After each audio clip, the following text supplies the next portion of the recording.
শতান বিদায় করবে, বিদায় আরে বিদায় নেবে, তুমি পুরো মানে মুম্বন হয়ে যাবে।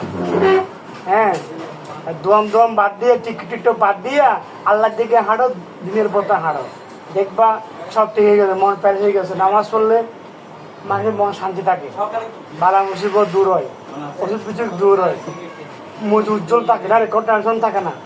তাইলে আমি দোয়ানে বসি, কি বললো দোয়ার বসা মানে কি করা, সমস্যা কি? আমি ভালো বলতেছি, বই বই সময়টা গেছে, এই সময়টা পাবা পাবা।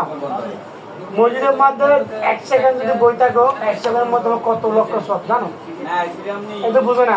শুক্রবার আইসে টুকু ছয়টা মাসে 2-3 মাসে নাই, জায়গাতে নাই, শেষ। এগুলো